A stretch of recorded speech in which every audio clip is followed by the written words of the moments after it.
반갑습니다. 말씀으로 하루를 여는 주님의 백성들을 예수님의 이름으로 축복합니다. 2023년 12월 5일 화요일 오늘 주신 말씀은 욥기 30장 1절부터 14절까지입니다.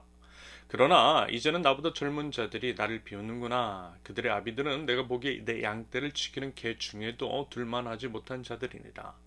그들의 기력이 쇠잔하였으니 그들의 손에 힘이 내게 무슨 소용이 있으랴. 그들은 곧 궁핍과 기근으로 인하여 파리하며 캄캄하고 메마른 땅에서 마른 흙을 씹으며 떨기나무 가운데에서 짠 나무를 꺾으며 뱃살이 뿌리로 먹을거리를 삼느니라. 뿌리가 그들에게 소리를 지름으로 도둑같이 사람들 가운데에서 쫓겨나서 침침한 골짜기와 흙 구덩이와 바위 굴에서 살며 떨기나무 가운데에서 부르짖으며 가시나무 아래에 모여 있느니라. 그들은 본래 미련한 자의 자식이요 이름 없는 자들의 자식으로서 고토에서 쫓겨난 자들이니라.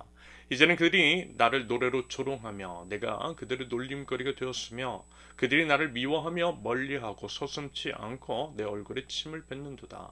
이는 하나님이 내 활시위를 늘어지게 하시고 나를 공고하게 하심으로 우리가 내 앞에서 굴레를 벗었음이니라. 그들이 내 오른쪽에서 일어나 내 발에 덫을 놓으며 나를 대적하여 길을 에워싸며 그들이 내 길을 헐고 내 재앙을 재촉하는 데에도 도울 자가 없구나. 그들은 성을 파괴하고 그 파괴한 가운데로 몰려드는 것 같이 내게로 달려드니. 아멘. 하나님은 각 사람에게 감당할 만한 시험만 주십니다. 여기서 시험은요, 우리를 넘어뜨리는 것이 목적인 말기의 유혹과는 전혀 다른, 오히려 우리를 훈련시키고 단련시킴으로써 우리를 더욱 강하게 하는 것을 의미합니다. 우리는요, 이 말씀을 기억하고 있어요. 고린도 전서 10장 13절. 사람이 감당할 시험 밖에는 너희가 당한 것이 없나니 오직 하나님은 미쁘사 너희가 감당하지 못할 시험 당함을 허락하지 아니하시고 시험 당할 즈음에 또한 피할 길을 내사 너희로 등이 감당하게 하시느니라. 여러분 그렇지 않나요?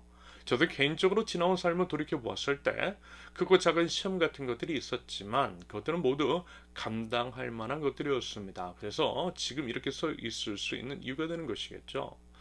그런다고 할 때 저는 이제 참으로 약한 사람이라는 생각이 들어요. 물론 고난, 고통 같은 것들은 상대적인 것이고요. 저는 약하다 생각해도 남들에게는 강한 것일 수 있으며 반대로 저는 강하다 생각해도 남들에게는 그렇지 않은 것일 수 있지만 저는 이제 생각보다 약한 것 같다는 생각을 하게 됩니다. 왜냐하면요. 제가 이제 겪은 고난 같은 것들 결국 저를 성장시켜 주시고 단련시켜 주시기 위한 그 시험의 양상과 강도를 생각해 보았을 때 상대적으로 많이는 크지 않은 것 같기 때문입니다. 종종 이제 말씀을 드리지만요, 우리 세우는 교회가 세워져가는 과정도 살펴볼 때 그렇더라는 거예요. 다른 분들은 얼마나 힘들게 하시는 분들이 많은데요. 그분들에 비하면 저는 아무것도 아닌 것 같고, 그런다고 할 때 제가 참 많이 약한가 보구나. 그래서 하나님께서 저를 살살 다루시는구나. 그래서 참 감사하다는 생각, 다행이라는 마음마저 들고 있습니다. 그런데 특히 지금 우리가 나누고 있는 욥에 대해서 살펴볼 때 확실히 이제 비교가 되는 것이 있더라고요. 글쎄요. 만약에 이제 제가 욕과 같은 고난과 시련을 당했더라면 저는 벌써 무너졌을 것 같아요. 그래서라도 욥이 참 대단하다라고 하는 생각이 들고요. 물론 이제 저도 그와 같은 믿음이 있을 수 있기를 바라면서도 솔직히 욕과 같은 시련은 피할 수 있으면 피할 수 있었으면 좋겠어요. 솔직한 마음입니다. 아무튼 이제 욥은 어제 말씀에서 욥이 과연 어떤 삶을 살아왔는지 그리고 이제 그것은 하나님과 사람 앞에 의로웠던 가난한 자들을 돌보는 등 하나님의 정의와 공의를 실현하는 삶, 하나님께도 인정을 받고 사람들에게도 존경을 받았던 삶이었다라고 하는 것. 말하자면 그에 대해 욥이 진술하는 것을 들었습니다. 본인 스스로 그렇게 이야기할 만큼 당당한 삶. 윤동주 시인의 표현처럼 하늘을 우러러 한 점 부끄러움이 없는 삶을 살았던 것이 맞는 것 같고요. 또 이제 그만큼 현재 자신의 처지가 억울하고 또 답답한 것이 있더라는 의미일 것입니다. 오죽했으면 자기 입으로 이런 이야기를 하고 있겠냐라는 거예요. 그래서일까요? 어제는 자신이 어떻게 살았는지에 대해서 이야기를 했다면 오늘 본문에서는 지금 자신이 당하고 있는 일들을 열거하면서 자신이 얼마나 불행하고 고통스러운지를 처절하게 서술하고 있습니다. 그래서 이제 오늘 보면 욥기 30장의 맨 처음 1절에서부터 그러나 라고 하는 접속사로 이야기를 시작하고 있잖아요. 그렇게 참 괜찮게 살았고 하나님께 사람들에게 인정과 존경을 받는 삶이었지만 그것들이 참 무색할 만큼 고통스럽고 수치스러운 삶을 살고 있다라는 것입니다. 그러나 라면서 이야기를 이어나가고 있는 것들을 여러분 한번 살펴보세요. 정말 비참하고 끔찍해요. 1절만 다시 한번 볼까요? 그러나 이제는 나보다 젊은 자들이 나를 비웃는구나. 그들의 아비들은 내가 보기에 내 양떼를 지키는 개 중에도 들만하지 못한 자들이냐. 이 표현을 조금 거칠게 원수적으로 표현하면 이런 것이겠죠. 이제는 별 시덥지도 않은 것들까지 나를 비웃고 있다는 것입니다. 그만큼 자기 자신의 처리치가 초라해졌다라는 이야기일 것 같아요. 아무튼 이 말씀 외에 계속 이어지는 내용들을 한번 보세요. 그 비참함은 이루 말할 수가 없습니다. 그러면서요 이런 생각이 들더라고요. 예수님도 정확하게 욥이 당했던 것과 같은, 예를 들어 호산나 호산나 하면서 예수님을 찬양하고 환영했던 그 무리들이 똑같은 입술로 예수님을 비난하고 조롱하며 예수님을 십자가 위에 못 박았잖아요. 말하자면 이 모든 것들, 다시 말해서 욥이 경험하고 있는 모든 것들은 사실 예수님께서 당하신 것들입니다. 여러분, 우리 예수님 얼마나 힘들고 고통스럽고 수치스러우셨을까요? 그러면서 욥과 예수님과 욥의 차이가 뭐죠? 예수님은요 결코 하나님을 원망하지도 자신의 처지를 한탄하지도 않았습니다. 오히려 침묵으로 묵묵하게 그 모든 고난을 당하셨던 것을 우리는 기억합니다. 이사야 53장 7절, 그가 곤욕을 당하여 괴로울 때에도 그의 입을 열지 아니하였으며 마치 도수장으로 끌려가는 어린 양과 털 깎는 자 앞에서 잠잠한 양같이 그의 입을 열지 아니하였도다. 여러분, 그래서 예수님이 예수님이실 수 있는 것이며 예수님의 그 희생으로 인해 우리가 구원을 얻게 되는 것이겠죠. 오직 예수님만이 우리 구원자이심을 기억합니다. 사실 이제 억울한 것으로 치면 예수님이 더 억울하시죠. 그럼에도 침으로 모든 것들을 다 감당하셨던 우리 예수님, 우리에게 이제 따르고 또 본받아야 할 유일하신 주님이십니다.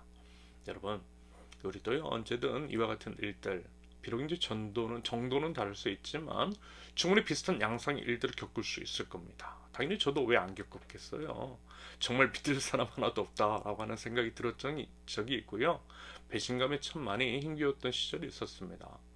결국 그들을 위해서 제 많은 것들을 바치고 희생하였음에도 불구하고 외면받았던 일들, 오히려 이제 비난까지 들었던 것들. 그런데 여러분, 그들을 견딜 수 있었던 것은 결국 예수님 때문이었어요. 먼저는 예수님께서 그와 같은 일들을 겪으셨던 것들을 알았고, 그럼에도 예수님만큼은 제 속마음, 제 모든 사정과 상황을 다 알고 계신다라는 그 믿음이 있었기 때문입니다. 그래서 견디고 그 시절을 이겨낼 수 있었음을 기억합니다. 여러분, 그래서요 우리 예수님 바라봐요. 힘들고 어렵고 특히 이제 관계 속에서 실망감과 회의감을 느낄 때 우리를 결코 버리지 않으시는 우리 주님을 바라봐요. 그러면 우리 주님께서 충분히 이겨낼 힘을 우리에게 더하여 주실 줄로 믿습니다. 아울러 욥이 비천하게 되면서 사람들이 비웃고 조롱하고 있는 것이잖아요. 여러분, 세상이 그래요. 겉으로 보이는 모습으로 판단해요. 예전에 잘 나갔을 때는 굽신거리던 사람들이 지금 좀 초라하게 보면 도리어 이제 깔보는 그런 천박함이 사람들에게 있더라고요. 그러면요, 여러분, 우리는 과연 그런 것들이 없을까요? 아니요, 충분히 있을 수 있어요. 그래서 권면을 드립니다. 여러분, 우리는요 다른 사람들의 외모나 형편에 따라서 사람을 함부로 판단하고 그것에 따른 다른 태도를 취하는 그런 얄팍함은 없기를 바랍니다. 사람을 사람으로서 모든 이들을 존중하는 그것이 마땅한 태도인 거죠. 부디 그와 같은 마음과 자세로 어려움을 잘 견뎌내고 극복하며 사람들에 대해서는 겉으로 드러나는 모습과 형편에 상관없이 존귀하게 대할 줄 아는 하나님 나라 백성들, 저와 여러분들이 있을 수 있기를 예수님의 이름으로 축원합니다. 함께 기도합니다. 하나님, 저희들 신실한 주님의 백성 되길 원합니다. 인생을 살아가면서 겪을 수 있는 모든 고난, 고통, 사람들에게서 당하게 되는 비난과 조롱, 상처 같은 것들, 마치 하나님께서 죄를 외면하시는 것 같은 상황 속에서도 하나님을 붙드는 믿음을 잃어버리지 않을 수 있도록 하나님 연약한 죄를 도와주시옵소서. 겉으로 드러나는 모습에 흔들리지 않게 하시며 다른 사람들을 대할 때에도 외면적인 것들이 아니라 그 마음의 중심을 보고 그 마음을 헤아릴 줄 알며 사람을 사람으로서 존귀하게 여기고 모든 사람을 공평하게 대할 줄 아는 바른 태도를 우리 하나님 저희들에게 허락하여 주시옵소서. 예수님의 이름으로 기도합니다. 아멘. 하나님께서 오늘 주신 말씀과 각자의 기도 제목을 놓고 우리 잠시 기도합니다.